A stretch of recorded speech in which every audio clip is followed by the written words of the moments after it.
Tamatoys, Fetish, Isolation, and Japan's Synthetic Intimacy Market. Welcome back. I'm Adeline Atlas, 11-time published author, and this is Sex Tech, The Rise of Artificial Intimacy.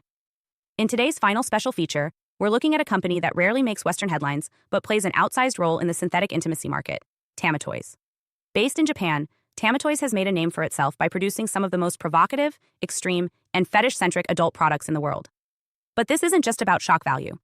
Tamatoys reveals something deeper, a cultural mirror reflecting the psychological toll of hyper-isolation, digitized desire, and the commercial repackaging of emotional deprivation as sexual novelty. Let's begin with context.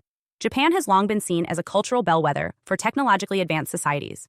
It was among the first to normalize humanoid robots, virtual girlfriends, and AI companionship on a mass scale. And while the country has led in innovation, it has also seen record levels of loneliness, social withdrawal, and demographic collapse. Over 1 million young people live as hikikomori, shut-ins who avoid all social contact for months or even years at a time. Birth rates are among the lowest in the developed world. Marriage is declining. Sexual activity is plummeting. And into that vacuum comes a flood of products aimed not at solving these issues, but at making isolation more tolerable. Tamatoys is not trying to hide this. Their products are overtly designed for the emotionally detached user. Voice loops that simulate a dead girlfriend whispering comforting phrases. Scented panties with audio recordings of imaginary high school crushes. Disposable masturbation sleeves named after archetypes like your childhood friend who always loved you. Products are packaged in bright anime-style boxes with cartoon girls expressing adoration, submission, or regret. And while these products may look like novelty jokes, they are not marketed ironically. They are sold as real emotional supplements for men who have fully disconnected from relationships, romantic, familial, or sexual. But what makes Tamatoys especially relevant to this series is that it doesn't just reflect fetish culture. It reflects emotional scarcity economy. These products aren't about excess, they're about substitution. The substitution of physical warmth with silicone, of affection with voice loops, of memory with artificial nostalgia, of companionship with consumerism.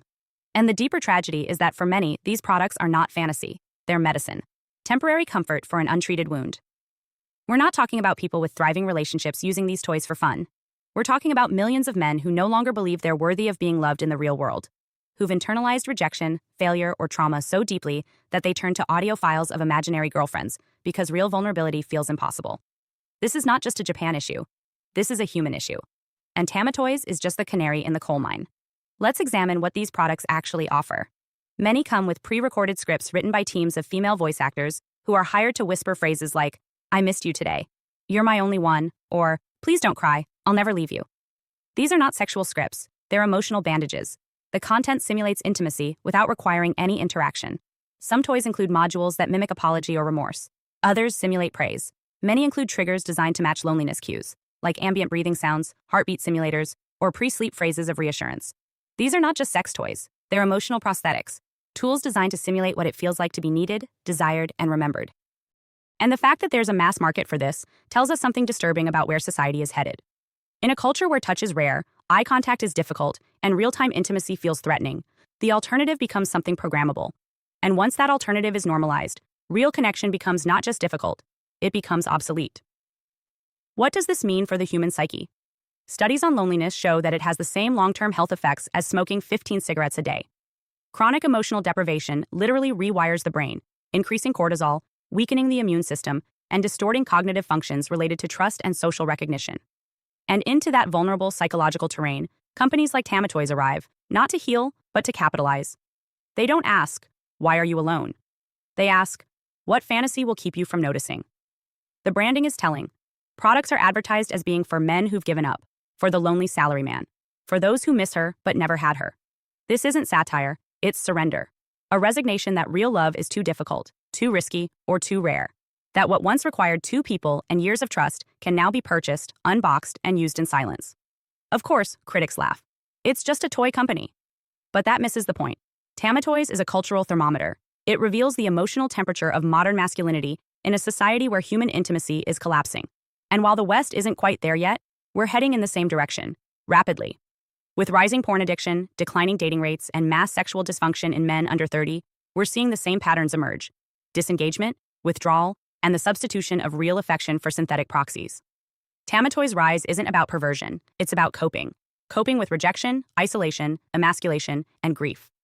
And while these products may be marketed with cartoon girls and suggestive packaging, what they actually deliver is a slow, quiet death of hope. The hope that someone might love you without a script. The hope that your body might be held without compensation. The hope that you are worth knowing without customization. What's even more dangerous is how this normalization of synthetic comfort spreads. Because once a person adapts to these proxies, the real world becomes harder to tolerate.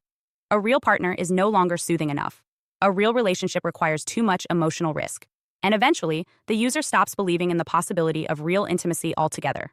At that point, the tools of temporary comfort become cages of long-term disconnection. Tamatoys also highlights a broader trend in fetish culture, the commodification of emotional states. Not just lust, but regret. Not just desire, but nostalgia. Many of their products are not about current fantasy, but about simulated memory, a longing for something that never existed, a fake past, a version of your younger self that was loved, desired, or praised. This isn't harmless. It's rewriting the psyche, creating a false emotional loop that satisfies just enough to keep the user emotionally immobilized, but never enough to inspire healing or growth. And perhaps that's the most tragic part. These products don't offend because they're graphic. They offend because they're resigned. They reflect a world where we've given up on re-entering the human story, a world where people no longer seek to love or be loved, only to feel the echo of what that might have been. So what are we left with? A room filled with toys. A voice loop whispering love from a machine. A body that can climax but not connect. A heart that longs but no longer knows how to reach. This is the end point of synthetic intimacy if left unchecked. Not sexual liberation, not technological progress, but emotional extinction. Tamatoys is not a warning from the future. It's a window into the present. And if we're not careful, the emotional dead zones it reflects will become the new global norm. This is sex tech, the rise of artificial intimacy. And this is what happens when a society stops building love and starts buying the illusion of it instead. Hi, I am Adeline Atlas, 11 times published author, and SOS, School of Soul has a brand new series, the AI and Future Technology series. Look, you know the world is changing. And no, it's not going back to normal. Normal is over, and what's coming next is beyond anything we were prepared for. The School of Soul, AI and Future Technology series includes 319 videos on 1. The Download Society, How Data Has Replaced Destiny. 2. Predictive Future. Your next moves aren't random, they're forecasted. 3. Social Credit Systems. The behavioral economy now governs access. 4. Hive mind. Synthetic telepathy and collective algorithmic control. 5. Nanobots inside you. Medical, military, and programmable intrusions. 6. Grief tech. AI-fueled digital resurrection and simulated comfort. 7. Uploading your mind, consciousness transfer, and data-based identity. 8. Deep fakes plus AI clones. The replication of reality and identity theft. 9. Quantum humans. The merger of biology with quantum systems.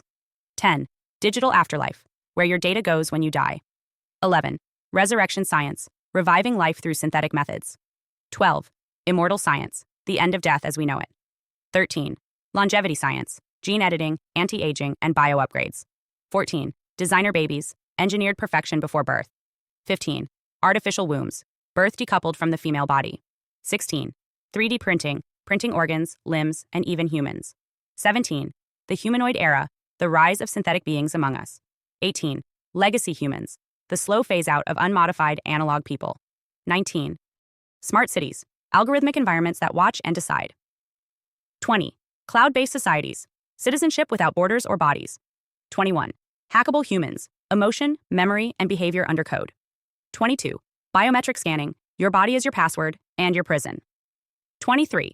Sex tech, intimacy reprogrammed by machines. 24.